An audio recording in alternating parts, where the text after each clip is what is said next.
क्या आप जानते हैं सीता के गुरु का क्या नाम था? सीता के गुरु थे श्वेत केतु। श्वेत केतु जनक के प्रमुख गुरु अष्टावक्र के चाचा थे।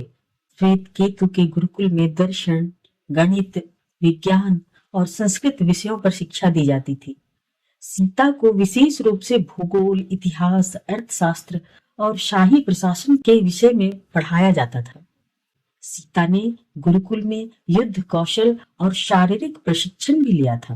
हालांकि जनक अहिंसा में विश्वास करते थे, लेकिन उनकी पत्नी सुनैना अपनी बेटी को सर्वगुण संपन्न बनाना चाहती थी।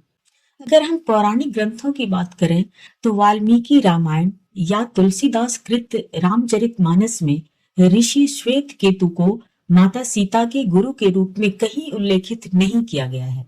इसके बजाय यह माना जाता है कि माता सीता को अपने पिता राजा जनक के राजमहल में शिक्षित किया गया। मिथिला के विद्वानों में महर्षि याज्ञवल्क्य का नाम प्रमुखता से आता है। वे राजा जनक के गुरु थे और उनके राजमहल में वेदांत और आत्मज्ञान की शिक्षा देते थे।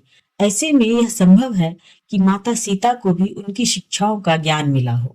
अब अगर हम आधुनिक लेखकों की ओर देखें, तो एक नाम प्रमुखता से आता है अमीश त्रिपाठी। उनकी पुस्तक सीता मिथिला की योद्धा में ऋषि श्वेत केतु को माता सीता के गुरु के रूप में प्रस्तुत किया गया है।